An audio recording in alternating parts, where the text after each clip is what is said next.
Chapter 6. Pig and Pepper.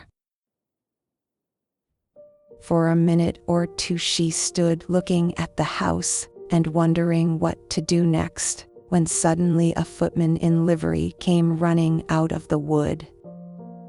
She considered him to be a footman because he was in livery. Otherwise, judging by his face only, she would have called him a fish and rapped loudly at the door with his knuckles. It was opened by another footman in livery, with a round face and large eyes like a frog, and both footmen, Alice noticed, had powdered hair that curled all over their heads. She felt very curious to know what it was all about, and crept a little way out of the wood to listen. The fish footman began by producing from under his arm a great letter, nearly as large as himself, and this he handed over to the other, saying, in a solemn tone, "For the Duchess, an invitation from the Queen to play croquet." The frog footman repeated, in the same solemn tone, only changing the order of the words a little, "From the Queen. An invitation for the Duchess to play croquet." Then they both bowed low, and their curls got entangled together. Alice laughed so much at this that she had to run back into the wood for fear of their hearing her, and when she next peeped out, the fish footman was gone, and the other was sitting on the ground near the door, staring stupidly up into the sky. Alice went timidly up to the door and knocked. "There's no sort of use in knocking," said the footman, "and that for two reasons. First, because I'm on the same side of the door as you are. Secondly, because they are making such a noise inside, no one could possibly hear you." And certainly there was a most extraordinary noise going on within, a constant howling and sneezing, and every now and then a great crash, as if a dish or kettle had been broke into pieces. "Please, then," said Alice, "how am I to get in? There might be some sense in your knocking," the footman went on without attending to her. "If we had the door between us, for instance, if you were inside, you might knock, and I could let you out, you know." He was looking up into the sky all the time he was speaking, and this Alice thought decidedly uncivil. "But perhaps he can't help it," she said to herself. "His eyes are so very nearly at the top of his head, but at any rate he might answer questions. How am I to get in?" she repeated, aloud. "I shall sit here," the footman remarked, "till tomorrow." At this moment the door of the house opened, and a large plate came skimming out, straight at the footman's head. It just grazed his nose, and broke to pieces against one of the trees behind him. "Or next day, maybe," the footman continued in the same tone, exactly as if nothing had happened. "How am I to get in?" asked Alice again, in a louder tone. "Are you to get in at all?" said the footman. "That's the first question, you know." It was, no doubt, only Alice did not like to be told so. "It's really dreadful," she muttered to herself, "the way all the creatures argue. It's enough to drive one crazy." The footman seemed to think this a good opportunity for repeating his remark, with variations. "I shall sit here," he said, on and off, "for days and days." "But what am I to do?" said Alice. "Anything you like," said the footman, and began whistling. "Oh, there's no use in talking to him," said Alice desperately. "He's perfectly idiotic." And she opened the door and went in. The door led right into a large kitchen, which was full of smoke from one end to the other. The Duchess was sitting on a three-legged stool in the middle, nursing a baby. The cook was leaning over the fire, stirring a large cauldron which seemed to be full of soup. "There's certainly too much pepper in that soup," Alice said to herself, as well as she could for sneezing. There was certainly too much of it in the air. Even the Duchess sneezed occasionally, and as for the baby, it was sneezing and howling alternately, without a moment's pause. The only things in the kitchen that did not sneeze were the cook and a large cat which was sitting on the hearth and grinning from ear to ear. "Please would you tell me," said Alice, a little timidly, for she was not quite sure whether it was good manners for her to speak first, "why your cat grins like that?" "It's a Cheshire cat," said the Duchess, "and that's why." "Pig." She said the last word with such sudden violence that Alice quite jumped, but she saw in another moment that it was addressed to the baby and not to her, so she took courage and went on again. "I didn't know that Cheshire cats always grinned. In fact, I didn't know that cats could grin." "They all can," said the Duchess, "and most of them do." "I don't know of any that do," Alice said very politely, feeling quite pleased to have got into a conversation. "You don't know much," said the Duchess, "and that's a fact." Alice did not at all like the tone of this remark, and thought it would be as well to introduce some other subject of conversation. While she was trying to fix on one, the cook took the cauldron of soup off the fire, and at once set to work throwing everything within her reach at the Duchess and the baby. The fire irons came first, then followed a shower of saucepans, plates, and dishes. The Duchess took no notice of them even when they hit her, and the baby was howling so much already that it was quite impossible to say whether the blows hurt it or not. "Oh, please mind what you're doing," cried Alice, jumping up and down in an agony of terror. "Oh, there goes his precious nose," as an unusually large saucepan flew close by it, and very nearly carried it off. "If everybody minded their own business," the Duchess said in a hoarse growl, "the world would go round a deal faster than it does."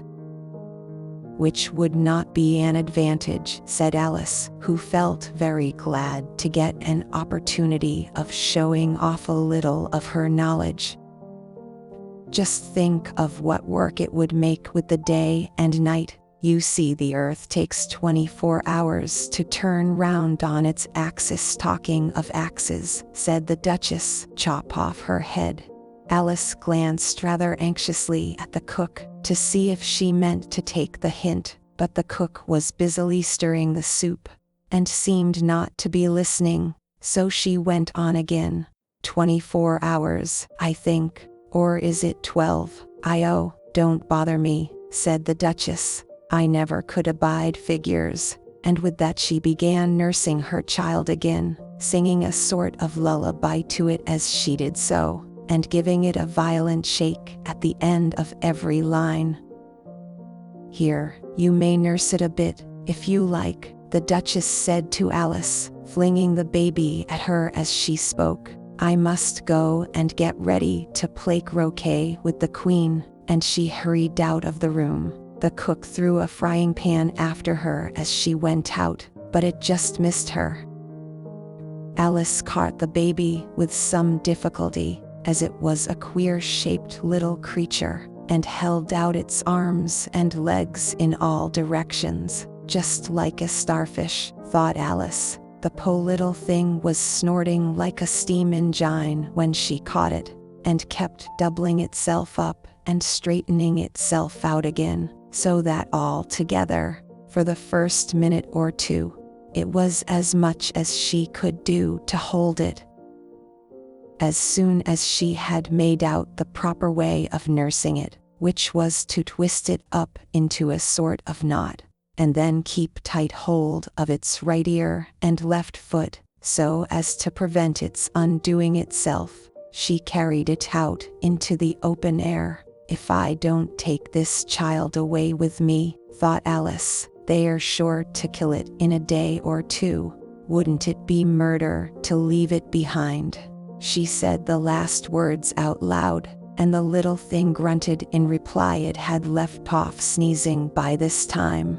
"Don't grunt," said Alice. "That's not at all a proper way of expressing yourself."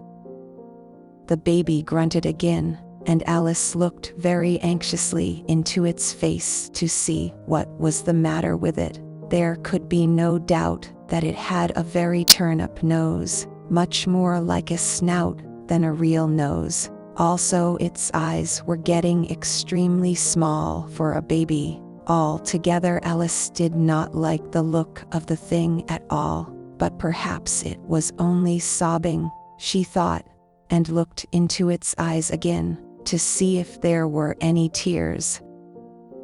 No, there were no tears. "If you're going to turn into a pig, my dear," said Alice seriously, "I'll have nothing more to do with you. Mind now." The poor little thing sobbed again or grunted. It was impossible to say which, and they went on for some while in silence. Alice was just beginning to think to herself, "Now, what am I to do with this creature when I get it home?" when it grunted again, so violently that she looked down into its face in some alarm. This time there could be no mistake about it. It was neither more nor less than a pig, and she felt that it would be quite absurd for her to carry it further. So she set the little creature down, and felt quite relieved to see it trot away quietly into the wood. If it had grown up, she said to herself, it would have made a dreadfully ugly child, but it makes rather a handsome pig, I think. And she began thinking over other children she knew, who might do very well as pigs, and was just saying to herself, if one only knew the right way to change them, when she was a little startled by seeing the Cheshire cat sitting on a bough of a tree a few yards off. The cat only grinned when it saw Alice. It looked good-natured, she thought, still it had very long claws and a great many teeth, so she felt that it ought to be treated with respect. Cheshire Puss, she began, rather timidly, as she did not at all know whether it would like the name. However, it only grinned a little wider. Come, it's pleased so far, thought Alice, and she went on. Would you tell me, please, which way I ought to go from here? That depends a good deal on where you want to get to, said the cat. I don't much care where, said Alice. Then it doesn't matter which way you go, said the cat, so long as I get somewhere, Alice added as an explanation. Oh, you're sure to do that, said the cat, if you only walk long enough. Alice felt that this could not be denied, so she tried another question. What sort of people live about here?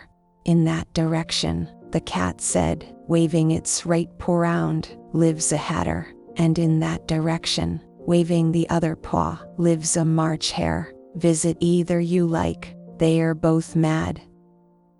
But I don't want to go among mad people, Alice remarked. Oh, you can't help that, said the cat. We're all mad here. I'm mad, you're mad. How do you know I'm mad? Said Alice. You must be, said the cat, or you wouldn't have come here. Alice didn't think that proved it at all. However, she went on, and how do you know that you're mad? To begin with, said the cat, a dog's not mad, you grant that. I suppose so, said Alice. Well, then, the cat went on, you see, a dog growls when it's angry, and wags its tail when it's pleased. Now I growl when I'm pleased, and wag my tail when I'm angry. Therefore I'm mad. I call it purring, not growling, said Alice. Call it what you like, said the cat. Do you play croquet with the queen today? I should like it very much, said Alice, but I haven't been invited yet. You'll see me there, said the cat, and vanished. Alice was not much surprised at this. She was getting so used to queer things happening. While she was looking at the place where it had been, it suddenly appeared again.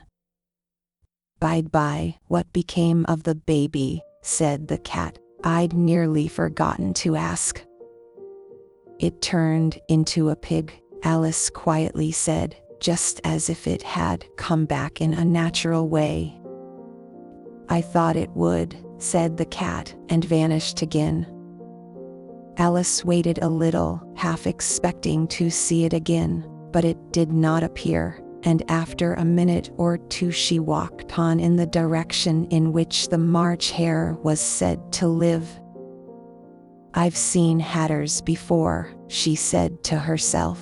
The March Hare will be much the most interesting, and perhaps as this is May it won't be raving mad, at least not so mad as it was in March. As she said this, she looked up, and there was the cat again, sitting on a branch of a tree. Did you say pig or fig? Said the cat. I said pig, replied Alice, and I wish you wouldn't keep appearing and vanishing so suddenly. You make one quite giddy. All right, said the cat, and this time it vanished quite slowly, beginning with the end of the tail, and ending with the grin, which remained some time after the rest of it had gone. Well, I've often seen a cat without a grin, thought Alice, but a grin without a cat. It's the most curious thing I ever saw in my life. She had not gone much farther before she came in sight of the house of the March Hare. She thought it must be the right house, because the chimneys were shaped like ears, and the roof was thatched with fur. It was so large a house that she did not like to go nearer till she had nibbled some more of the left-hand bit of mushroom, and raised herself to about 2 feet high. Even then she walked up towards it rather timidly, saying to herself, suppose it should be raving mad after all. I almost wish I'd gone to see the Hatter instead.